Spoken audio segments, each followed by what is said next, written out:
And we are back with another episode of Straight Out the Lou.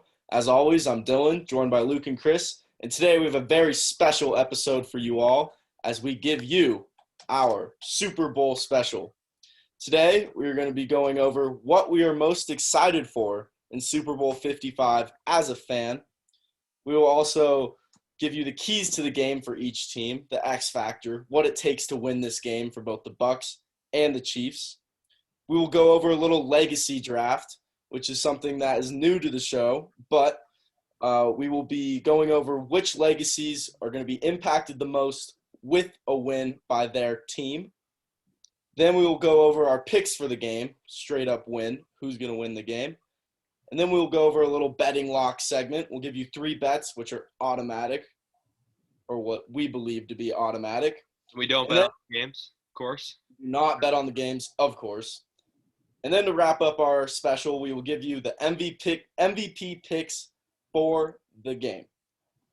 Okay, guys, to start us off, this is a very exciting matchup. Obviously, you have the greatest of all time going up against possibly the most talented of all time at the quarterback position. We have a solid Bucs defense going up against an injured Kansas City O-line, up-and-coming Kansas City secondary with a sort of sparky defensive coordinator in Spagnola. There's a lot going on. There's a lot to be excited for. There's a lot of stuff on the line. But for you guys as fans of this game, not as critics, not as analysts, what are you most excited for? Yeah, well, I'm most excited to see whether we're going to see a birth of the second dynasty in the 21st century or if we're going to see Tom Brady just absolutely cement everything he's been his whole career. With Kansas City going back-to-back Super Bowls hasn't been done since 2004 with the Patriots. We haven't had a dynasty since then. So, I think it would be pretty cool if they could win, cement a new dynasty in the NFL. Yeah, I'm just excited to see the quarterbacks. You talked about the legacy. We're going to talk about that later. There's a lot that goes into it, more from Mahomes than Brady at this point. But also, as a Patriots fan, I know there's been a lot of talk around here about Belichick being a little jealous of what Brady's doing right now. So if the Bucs win, are the Patriots more motivated this offseason to be better for next season?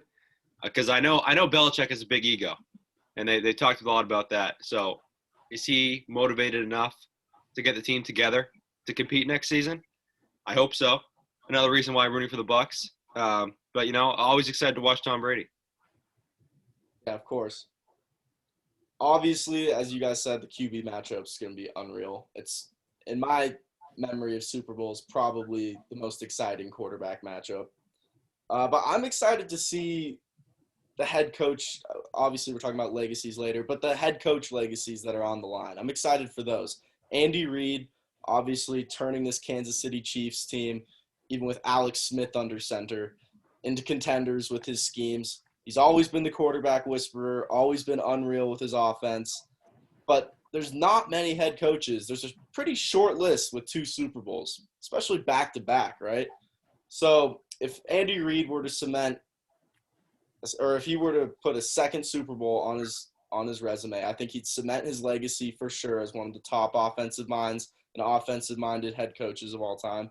But then you also, on the flip side of that, have Bruce Arians, a guy who's been a solid coach his whole career pretty much from what we can tell on the outside. Again, a QB guy, helped out Peyton Manning in Indianapolis, right? And then if he gets a Super Bowl, obviously Brady's there putting him over the top, but it's a good look for him. I'm more excited for Reid because I think there's a bigger impact for him with this game. But it's something to be excited for, definitely, the head coaching legacy. Did you just say that Bruce Arians helped out Peyton Manning? Did he not? Was he not his quarterback coach? I wouldn't say he mightily improved Peyton Manning. He was already great. I think he hurts every quarterback that he touches. Yeah, if anything, I thought he hurt him. Yeah, every quarterback he touches just turns the ball over. I can't speak on that too much. I'm not too much of a Bruce Arians fanatic, but from how I see it, he's always been around a pretty solid quarterback who's done pretty great things. Carson Palmer in Arizona is probably the best example of it. he wasn't really anything late in his career. Then he goes there, and they're somewhat contending in the playoffs. But like I was saying, head coach legacy is something to be excited for. Okay, so let's get into our keys for the game, the X factors for each team to win this game. You guys want to start us off here? Yeah, I'll start with Kansas City. I think on the offensive side of the ball, they got to stay within themselves. Not try to do too much. I felt like in last year's Super Bowl, they came out and got a little tight. They tried to do a little bit too much, where if they stick to their game, I think they'll be cruising on offense. On the defensive side of the ball for Kansas City, I think they need to create pressure up the middle against Tom Brady, get in dime looks, get a couple safeties, corners, blitzes, try and mix him up, try and get his receivers on the wrong page with him, as we saw when they played earlier today where Mike Evans was on the wrong page with Brady and resulted in interception. So anything to create pressure up the middle for Brady. And then for the Bucs, I see on offense they need to find their mismatches. Brady's very good at that. They need to motion a lot, and they need to take advantage of those. As long as good blocking up front. Last game Brady was hit, I think, about 5+ times. So they got to take care of the offensive line there. Hopefully they can improve. And on the defensive side, I think it's all about the safeties for Tampa Bay. I think they got to make sure they're always involved in every play. And when Mahomes scrambles, they got to be ready for over-the-top throws or sideline throws. They got to be engaged all game. So they got torched over the top in the first half last time by Tyreek Hill. So they got to be ready to go. So those two starting safeties for the Tampa Bay Buccaneers, they were hurt in the last game, right? Are they going to be available? They were hurt in the last game. I'm pretty sure they're going to be available, yeah. Yeah, that's a good look. Yeah, I mean, for Kansas City, as Luke said on offense, you just have to stick to your game. If they play really well, they're probably going to win. If Kansas City plays their best game of the season, they're going to win because nobody can beat them when they play their best game of the year. So they got to play their game. I think on defense, you have to limit Tampa Bay's ability to run the ball because my guess is what Tampa Bay is going to do, and I'll get to this in a second, is establish the run and drain the clock, keep the ball away from Patrick Mahomes, and make Brady throw over the top. Take away the underneath stuff. If he's going to beat you one-on-one over the top, take it. Worst case scenario, he scores, and you get the ball back to Mahomes. But he's not going to make that throw every single time at 43 years old, as good as he is. So that's what I would do on defense. And for Tampa Bay, you have to win the time possession or else you have no chance. Have to run the ball well. And biggest thing, do not let Tyreek Hill beat you. I'll give Belichick credit. He does this all the time when they play Kansas City. Tyreek Hill does not beat them. You cannot let this guy beat you or else you're not going to win. Yeah, so the last time these two teams played Week 12, the Kansas City Chiefs outpaced the Bucs in time of possession by 13 minutes, but the Chiefs only ended up winning the game by 3 points. In this game, you have a depleted Kansas City O-line. No starting left tackle, no starting right tackle. I know there's been headlines all week about how Andy Reid works out all of his offensive linemen at every position, so they're always ready to play whatever they're asked to do. I get all that, but there's something to be said about your all-pro left tackle being out, and Mitchell Schwartz, another unreal right tackle. He's been out since middle of the season. So you have this unreal Bucs D-line that's been great against the run all year, right? Going up against now a very depleted Kansas City O-line, one that looks a lot different from their matchup in Week 12. So for the Bucs to win this game, I see them controlling the time of possession, as you were saying, Chris, with their defensive line. They're not going to be able to – the Chiefs are not going to be able to run the ball very well with Edwards-Helaire. I don't see that happening at all. I think there's going to be a lot of big plays for the Chiefs most likely just because, they took advantage of that secondary last time quite easily. I don't see why they would not be able to do the same this time. But for the Bucs to win the game, and something that I could see definitely happening is that D-line absolutely dominating the Chiefs O-line, getting pressure and stopping the run game throughout the whole game. For the Chiefs, going right into this same sort of topic here, time of possession is going to be huge. Saw it in the last game. It's what ended up allowing them to squeak out the W. They controlled the ball throughout most of the game, so Brady couldn't work his magic to put him over the top at the end. There just wasn't enough time to get it done there. And I think that's what this game's going to come down to as well. It's going to come down to end of the game, whoever's got the ball in the end. If it's a one-score game, whoever's got the ball in the end is probably going to win the game. But if the Chiefs were to make it more than a one-score game, Brady wouldn't be able to win it with just one possession, right? So the time possession is going to be huge here. And then also look for the Chiefs secondary to make some noise here, especially Tyron Matthews. It's a guy who's been in the box a lot this offseason, or not this offseason, this postseason, I mean. He's been blitzing a good amount, sort of a Jamal Adams role. Obviously, he's nasty in pass coverage. But look for him to be an X factor, somebody who's going to make a lot of noise, potentially an MVP pick. I don't know. But somebody who could definitely impact the game in a lot of different ways. All right, so now let's get into our legacy draft. So with this, it's going to be probably at most a 3-round draft. We're all going to go through each round and pick a player who we think is going to have their legacy impacted the most by a win in this game. Player or coach who's going to have their legacy impacted the most by a win in this game. All right, Chris, since you're the birthday boy, you can have the first pick. And it's not a snake draft. It's just you get the first pick every round. All right. Actually, with three people, let's make it a snake draft. I think that would be best. Yeah. All right. That'd be best. And then, Luke, I'll defer the second pick to you. You can have the second pick. Fantastic. Yeah, I'm going to take Andy Reid here. I mean, I think he's got a lot of flack early on in his career for not winning the big game. And a lot of that was because he had Donovan McNabb and Alex Smith playing quarterback for him. And last year we saw what happened. And I think he wins again this year. He cements himself as one of the better coaches of all time. I'm going to take Tom Brady here. If he wins, it'll be his 7th Super Bowl championship, the most of all time by anybody ever. It's tough to go against that. A win just cements him forever. Yeah. So those two picks were going to be my first 2 picks if I were given the opportunity. But with my third pick, I'm going to go with Patrick Mahomes. As stated earlier in this week by both Tony Romo and Stephen A. Smith, it's going to be tough to look back on Mahomes' career 10 years down the line and see this game, if he loses, to see this game as something that he's going to be able to overcome for his GOAT argument, his GOAT legacy. If he comes into this game with an unreal offense, probably the most high-powered we've seen in a very long time, and loses to 43-year-old Tom Brady, that's something that's going to be very tough to overcome. It's going to be very difficult for his legacy.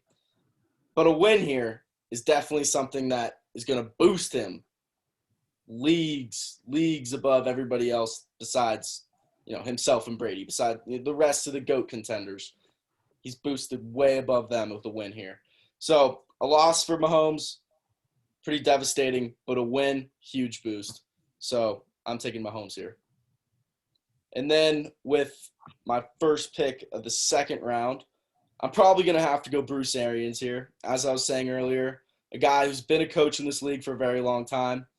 A Super Bowl win for him is going to do a lot for what his career has been. But, you could go a few options there. There's a few options to go with for sure. Yeah, with my pick in the second round, I'm going to take Bucs defensive coordinator Todd Bowles. I think this would be a huge win on his resume, especially if his defense does well against Patrick Mahomes' star power offense. It gets him back in the head coaching game. Not that he already isn't, but it gets him back in real high contention. He's going to be really wanted by a lot of coaching staffs next year. So it'll be a big win for him. Well, I'm going to get my number 1, number 2 pick here on my big board. I'm taking Steve Spagnola, Chiefs defensive coordinator. Yeah. In the past, he has struggled with Tom Brady. We remember the AFC Championship. Remember that game, that regular season, when the Patriots scored 43 points on the Chiefs. So this is a big game for him. He has to have his defense playing well, I think. He's proven to be a good defensive coordinator with, not as much talent as a lot of other defenses. but it's always been Tom Brady. He's gotten them every single time. And I think Steve Spagnola, he wins this game, makes up for it, makes up for a lot. So if his defense comes out and really plays well, do you think not next season, not going into next season, but maybe the season after he could be in the head coach conversation? I think he's got to be, especially the way they played last week too. I mean, I know in St. Louis, utter failure when he was the head coach there, but I don't know, 10 years later maybe he deserves a second chance. Can't be any worse than Dan Campbell. True. Am I up here or? No, Chris is up. Chris is back up? Right. All right, this will be our last round here, third round. I'm taking Leonard Fournette. He's played really well in these playoffs. He comes out. I think he's going to play well again because Brady always finds the running backs, especially late in the game. He'll find the mismatch on the linebacker. I think the Bucs have to run the ball really well to win the game. So if they win, Fournette's going to be a big part of it, and he's played well all playoffs. So his legacy is boosted. Yeah, I think I'm going to take a sleeper pick here, somebody that has really not produced at all and is more so a guy that's on the team. And I'm going to go with Antonio Brown. A win for Antonio Brown here. No one's going to care if he won it with Tampa Bay. When you look back on his career, it's going to be this guy's got a Super Bowl, and he was one of the best receivers. He's probably the best receiver of the 2010s. And if he just gets that Super Bowl, I think that's going to boost his legacy a lot, even though it was with Tampa. Yeah, I'd agree. I mean, yeah, down the line, you're making Hall of Fame wide receiver decisions. Mm-hmm. What ends up putting people over the top is Super Bowls usually, right? Yeah. Oh, yeah. Especially with the off-field stuff he's been dealing with, although it's not supposed to be considered when Hall of Fame decisions are made.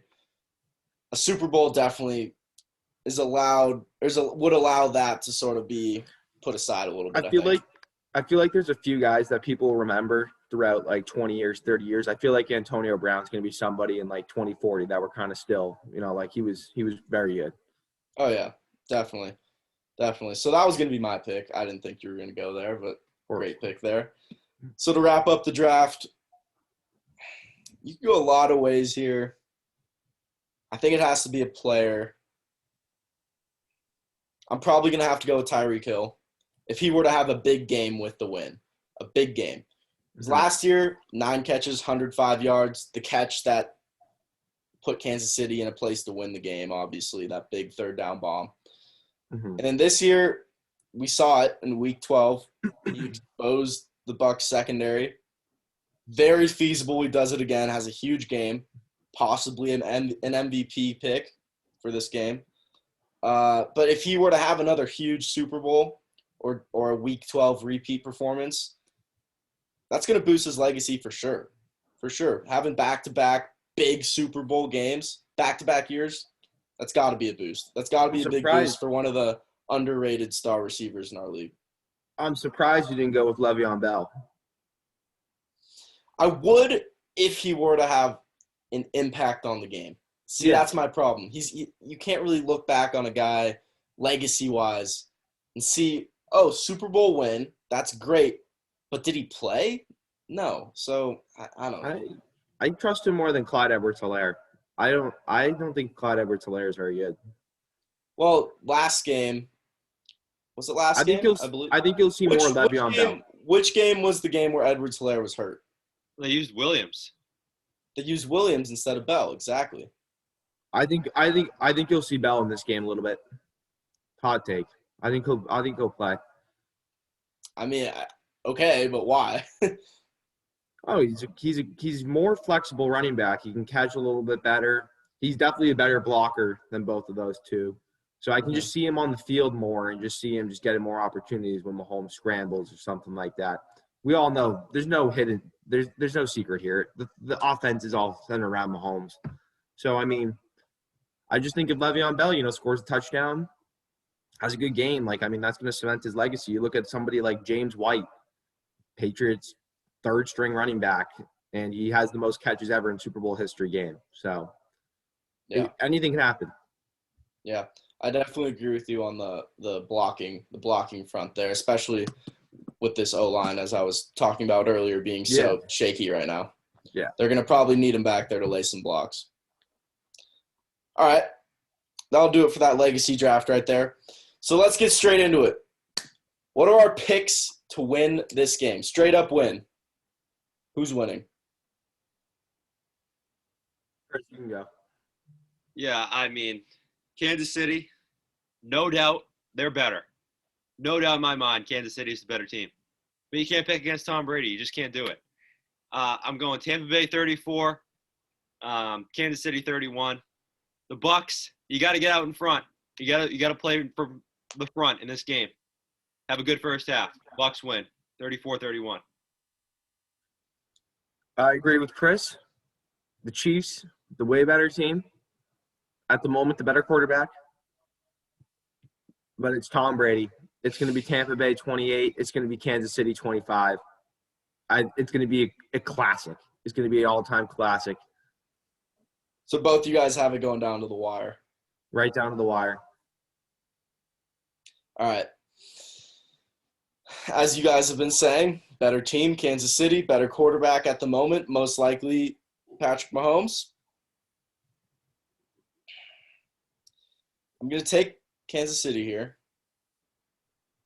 I don't see Tampa Bay being able to keep up. I'm going to take Kansas City here just because of their offensive firepower. But I'm going to take them in a low-scoring game. I don't think it's going to be a super high-scoring game. I think that the Bucs defense is going to be able to limit drives for Kansas City. The scoring plays are going to be made on big plays. Kansas City's going to get down the field on a few big plays. And then I see Kansas City's defense wreaking some havoc, as you were saying, Luke, with the pressure up the middle on Brady, which the Packers were able to do last week or 2 weeks ago, get him out. And then I see Tyron Matthews being a huge impact in this game and disrupting things for the Bucs offensively. I see it being most likely, give me 24-17 Kansas City. That's my pick. Like All last right. week, like 2 weeks ago when the Packers also had the better quarterback and way more talent and all this.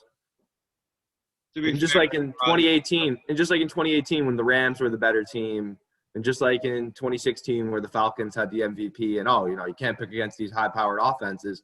It's Tom Brady, dude. We'll see. It's Tom Brady.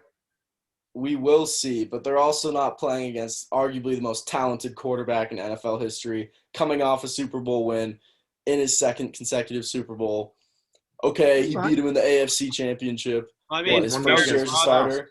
Rodgers. First year as a starter. Aaron Rodgers is a perennial choker. We've been over this. But the Packers can't win.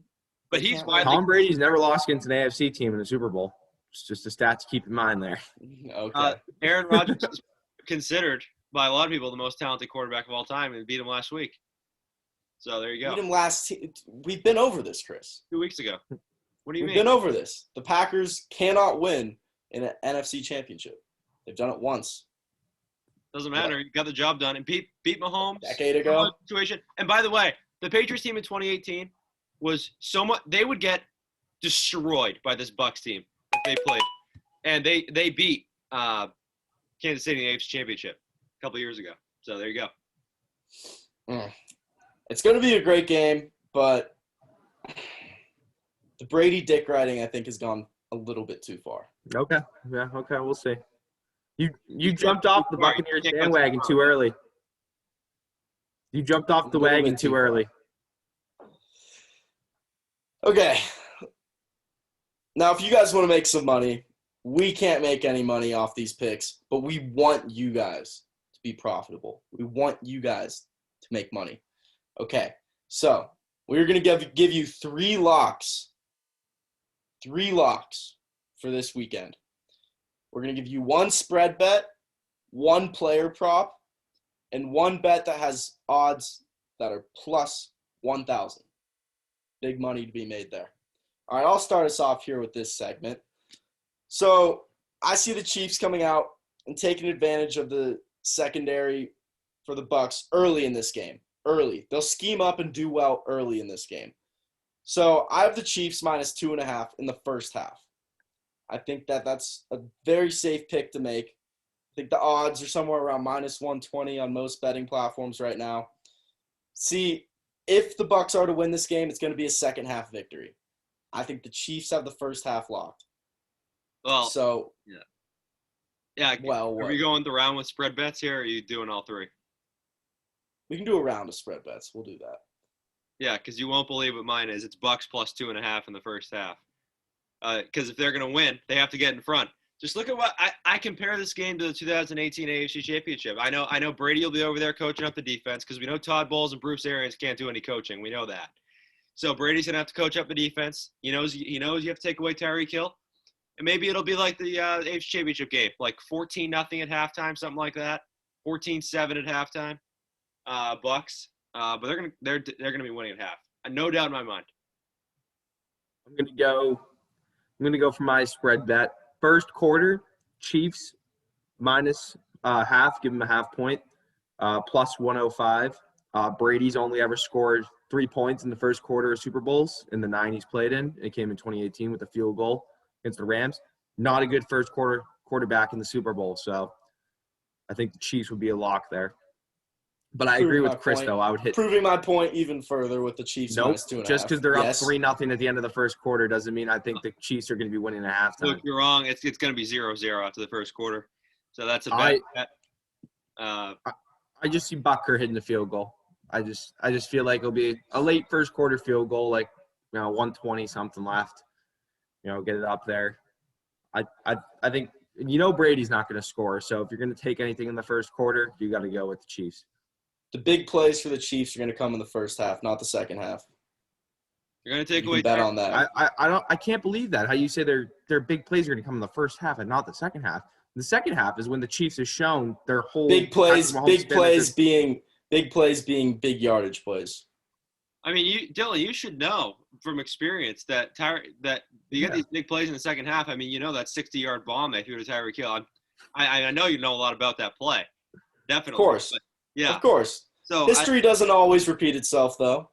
It's a double-sided coin. The Chiefs' history has repeated itself about 30 times, and there's 30 wins with Patrick Mahomes, and their big plays come in the second half. That's not always true. You can speculate, but that's not always true. So for a player prop bet here, I see this one being very appealing. I have Leonard Fournette at over 47.5 rushing yards. I think that they're definitely going to be able to keep the ball on the ground with him against this Chiefs front seven that's been good at times, but also has been shaky against the Browns. The Browns had some big running plays in that game. And the Bucs should be looking to keep the time of possession in their favor. So look for Fournette to have 48 or more rushing yards. I think that's a lock. Yeah, I mean, you got to look at these really ridiculous prop bets. That's what I looked at. Because I know a lot of our loyal viewers are very interested in that. So this great prop bet here. Will there be a flea flicker? Yes. Bet on yes. A lot of times, big games with Tom Brady, it's a quick handoff and a toss back to Brady for a deep throw. Happens all the time. Yes, there will be a flea flicker, plus 175. My player prop was an easy hit. Brady over 2.5 passing touchdowns, plus 110. Give me that all day. Money. 3 TDs for the GOAT. I like that. So with these plus 1,000 odds, you could go a lot of different ways with this. You go player prop parlay, some ridiculous point prediction. There's all sorts of different ways you could go with this. I decided to go a player prop way. So I have the Chiefs to win this game. So I'm going to go with, again, plus 1,000 odds. Mahomes, over 350 yards passing. Edwards-Helaire, over 50 yards rushing. That's the big iffy. That's the big iffy. I'm sorry. That's just not. I'm sorry. They're gonna score 24 points, but Mahomes is gonna throw for more than 350 yards. I'm sorry. This is a plus 1,000 odd bet. I'm just saying. Dude, come on. Plus 1,000 odds. It might happen, but it might not happen. So we have Edwards-Helaire, 50 yards. Mahomes, 350. Edwards-Helaire with a rushing touchdown, a little punch it in at the goal line, and a Chiefs win. I believe that is at a flat plus 1,000 odd. Yeah, I mean, I'm not picking an MVP here, But there's some value in these MVP odds here. They're way over plus 1,000. Obviously, they're for the Bucks because the Bucks are going to win the game. So Leonard Fournette plus 2,500 to win the MVP. There's some value there with the amount of catches he's going to get. And two of Brady's favorite targets, Antonio Brown plus 5,500 to win the MVP, and Scotty Miller plus 6,600 to win the MVP. Just like Julian Edelman, he won the MVP a few years ago. So who knows? There's a lot of value there. Yeah, so I went more so in a player prop as well instead of MVP. I have at 2,200 plus 2,200, 2 or more touchdowns for McCole Hardman. I think he's going to get those goal line little flicks or whatever they like to run, and I think that's a reasonable bet. I think he can get 2 tutties. Especially for those odds. Coach Brady's going to take away Tyreek Hill. Exactly. So it's going to be McCole Hardman. Yeah, for those odds, I like that bet, actually. It's a good one. All right. Final segment here, boys, for Super Bowl 55 special. Let's hear the MVP picks. Who you guys got? I'll go first. You already know. It's that dude, Tom Brady. Thomas Edward Patrick Brady Jr. 3 touchdowns, 284 yards, 1 interception, 27 for 41 for 66% on the game. Tom Brady. Honorable mentions, Devin White and Shaq Barrett. Thomas Edward Patrick Brady Jr. will win the MVP of this game. I agree with Luke. 3 touchdowns, over 350 yards passing. Oh, okay. Easy pick here. And 350 yards passing? over that, for sure. Oh, God. Because the Chiefs at some point are going to have to stop the run. It's going to be like the AFC Championship. It's just going to be a close Chiefs will kind of hang around, and it's going to be Brady, Mahomes, back and forth in the fourth quarter. And I'm going with Brady. You got to pick. You can't pick against Tom Brady. I was with you until you said north of 350 passing yards. Wait, are you doubting the GOAT?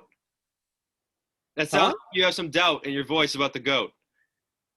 I have my doubt in his passing yards, not his ability to win the game. So you're already sleeping on him. Well, he hasn't thrown for more than 350 yards this year. Well, it's going to do it this weekend. Okay. I see him having a very average day with some nice dump offs, his nice little mid-range game, which is great stuff. So I think he'll throw for 284. He'll carry. That's an MVP. That's MVP worthy for you, Luke. Yeah, Mahomes threw for like 220 last year. 2 picks, 2 touchdowns. Sure. I'm pretty sure that stat line's a little bit better, and you can make that 7. Another year and another coach carried by Tom Brady. Right. So how I see it, no matter who wins this game, I don't think the NFL is going to allow for anybody but the quarterbacks to get this MVP, just for the sake of publicity and legacy and all of that. I think it'd be good. It's the best move for the league to have one of the quarterbacks be the MVP. With that being said, the Chiefs are my pick. I'm going to have to go with Mahomes as my MVP pick. I'd say close to 300 yards, 3 touchdowns. Not sure where the turnovers are going to be. That's where the big numbers are going to be at. But I do see, since this is going to be a low-scoring game in my mind, 24-17, it could be a defensive player. And that one defensive player for the Chiefs would be Tyron Matthews. So look for him. He's an honorable mention for me. He could sneak in there for MVP. And then the third guy, the second honorable mention, third pick for me for this MVP would be Travis Kelce. As you guys have been saying, Tyreek Hill most likely going to be schemed away out of this game. He exposed them in Week 12. So, like you said, Luke, McCole Hardman's going to be an option. But then, of course, Travis Kelce. He's going to be the big option. He's always finding a soft spot. He's always open. Look for him to big game. I think Tyron Matthews is one of the top 3 safeties in the league. I think he's a great player. But in big games, he tends to be pretty horrid, actually. I've seen over the years. He tends to be pretty bad. So I respect your take. You seem to like him a lot in this game. I don't think he's going to have as good as a game as you think he is. I understand this. I understand the trends, but like you were saying, they're going to need to get a lot of pressure. He's always blitzing when they try to get pressure. Mm-hmm. And then he's just a disruptor, and that's what they're going to need to do against this Bucs offense. Disrupt them at times because they're going to run the ball. They're going to be doing well with that. But when they go to the play action or they go to, the big passing play, you're going to have to disrupt those plays a few times. And I see him being the guy who's going to do that. Personally, I think the guy that's going to give Brady the most problems is Chris Jones. Oh, no. Brady owns that guy. Huh? He owns that guy. Well, does his O-line own that guy? I don't know. I don't know, but he lives in his head. I swear that. Well, I know he lives in his head, but the O-line couldn't block him last game. Tyron Matthews, Brady's always just been so good at reading safeties, reading dime and nickel packages that he's gonna blitz, but I think it's gonna just get picked up instantly. Like, I think he's a good player, Tyron Matthews, but I don't think he's the guy that specifically will cause Brady as many problems just because in his career he's been so good at reading safeties in big situations.